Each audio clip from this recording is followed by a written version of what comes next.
there. I'm Cindy Linden, and this is a Cookalong podcast quick bite.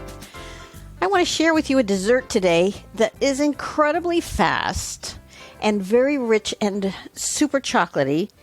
And while I have some caveats that I will tell you at the end, it's a great thing to serve to company because it's kind of impressive with the way it looks. I think for a really, truly dressy occasion, you wouldn't want to do this because of the caveats I'll tell you about later. But I think in a pinch, if you have the ingredients on hand, which you might want to just make sure you always have these ingredients on hand so you can do this, it's just a really good uber chocolate dessert that's served warm with ice cream. It's hard to go wrong with that. So this is called a chocolate dump cake. And I'm getting the recipe from a website called spaceshipandlaserbeams.com, which I love the name of that. But I actually picked it up first on 12 tomatoes. And I think the 12 tomatoes in their adaptation made a mistake with this recipe. And I'll tell you about that as well.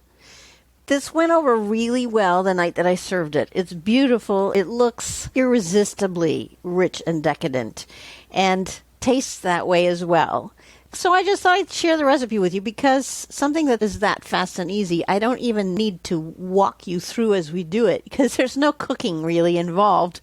It's too easy. Here's your ingredient list. You need a half cup of unsalted butter. And you need 1 box of chocolate cake mix, and that can be chocolate cake of your choice. I tried to find ones that had as much hyperbole in it as I could, triple chocolate, extra deep, whatever. I was looking, I thought, okay, if I'm going to do this, I'm going to do this. You need a 5.1 ounce box of instant chocolate pudding. And yes, it has to be 5.1 ounces. And yes, it has to be instant. But again, I think there are varieties of that. There's milk chocolate, there's dark chocolate. Do what moves you. I was trying to get it as chocolatey as I could. You need 2.5 cups of milk, whole milk, preferably, because that's what helps make it rich. And you need a 12-ounce bag of semi-sweet chocolate chips, or I guess chocolate chips of your choice. I think I used some 60% ones. I don't remember. I have so many different chocolate. I have regular semi-sweet, which I think are like 53% or something dark chocolate. And I have 60% from Ghirardelli that I like a lot. And I have 72% from Trader Joe's that I also like, but sometimes those can be a little too bitter. So use what you have. If you are using milk chocolate cake, milk chocolate pudding, then you could use milk chocolate chips if you want to. Those are the total ingredients, and you need a 9 by 13 inch baking dish.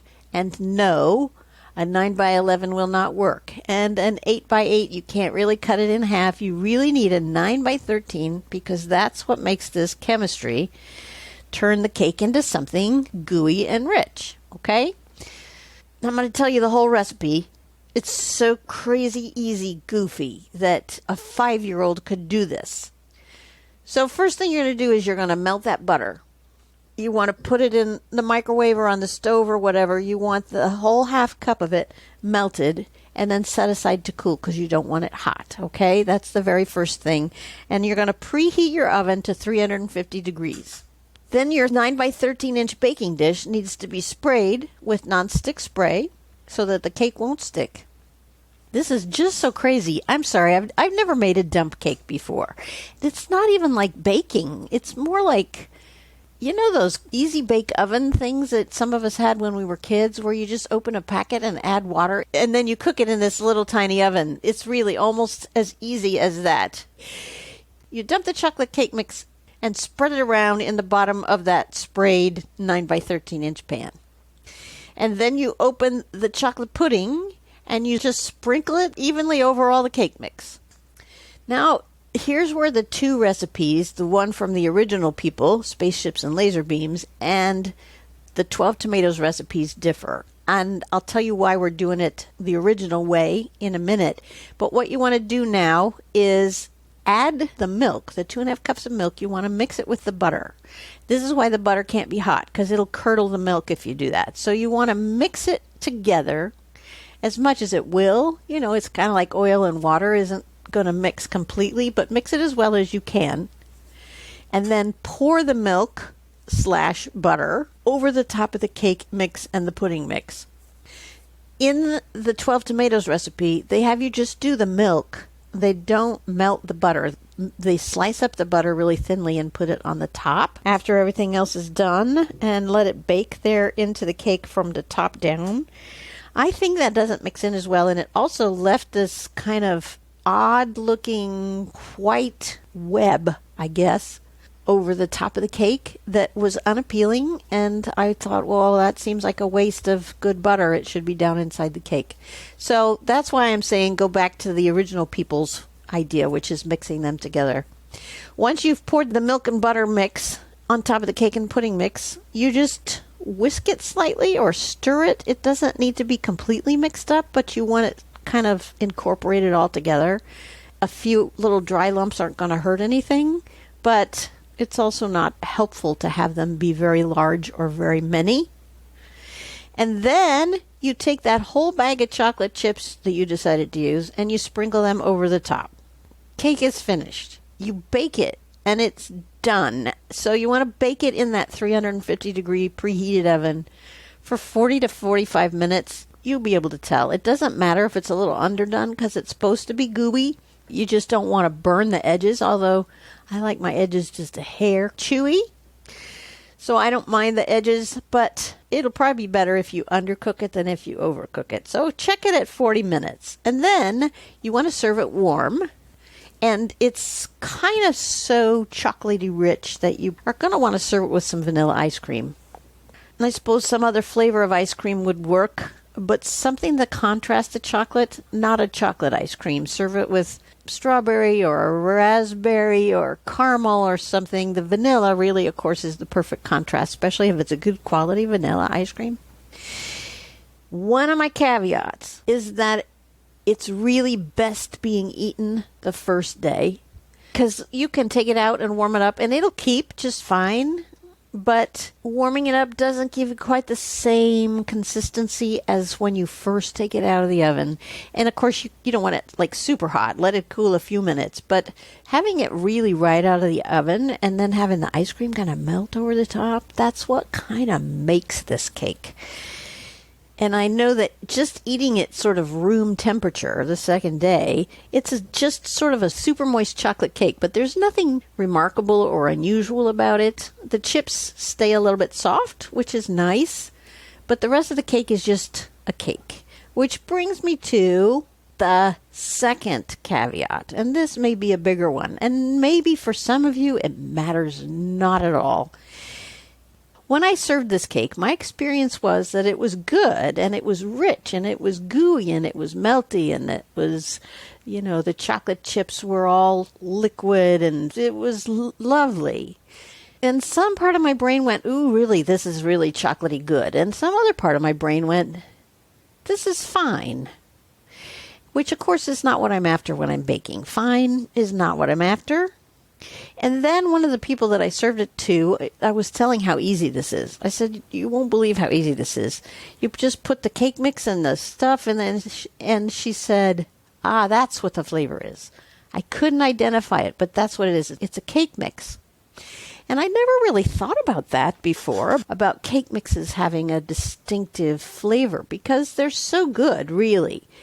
But when I started thinking about it that way, it instantly identified for me why the cake was fine. It was ordinary. It was not unusual. It wasn't special. There it is. That's what I was looking for. It wasn't special. There was something sort of daily about it. That's a bizarre thing to say, but I don't know how else to say it. When you make a chocolate cake from a mix, it's got a certain texture that's predictable. I think it's like a McDonald's hamburger or a Starbucks coffee. You don't go there because the food is your favorite or the best. You go because you know what you're going to get. You know what to expect and you know what it's going to be like. And it's always the same. And I kind of think that the boxed cake mixes are the same. They have the same texture and the same level of moisture. They produce something that's quite predictable. And the minute that was identified for me in this recipe, I understood why it wasn't exceptional. It's because it uses a daily kind of cake batter as its foundation. Now, having said that, I also want to say again that this was really fun, very chocolatey, and just kind of a hoot to eat. It was way too rich, and I started to say I would do it again, but you know what? I wouldn't. I wouldn't do it again, but I might try to mess with it because I think the pudding is a good idea. I think the simplicity is a good idea. I think the chocolate chips just over the top is a good idea. I think it's fun that if you wanted to, you could mix in almost anything to this. You could add chopped nuts, which actually I think would be a super addition to this and give it some texture. You could also add, gosh, I don't know, M&Ms, toffee pieces, coconut, sprinkles. You can add almost anything to this because it doesn't affect the chemistry. The chemistry is being dealt with by the combo of the cake mix and the pudding mix and the milk. The rest is just, I guess you wouldn't say gravy, but frosting. There you go.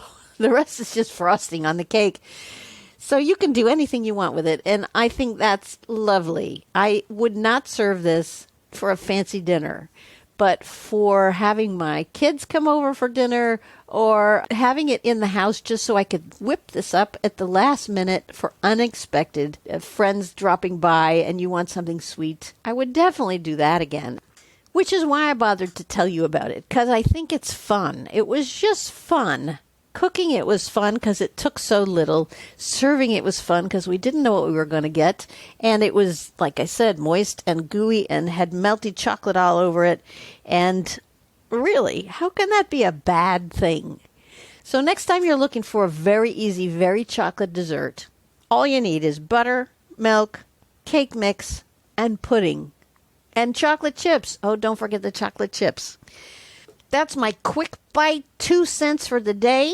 I hope you'll tune in 2 weeks from today for another quick bite. And next week, I'm going to rerun my favorite pumpkin pie recipe because once you've done it the way that's best, you don't need to redo it. So I'm going to share that with you next week. Tune in, and until next time, happy cooking!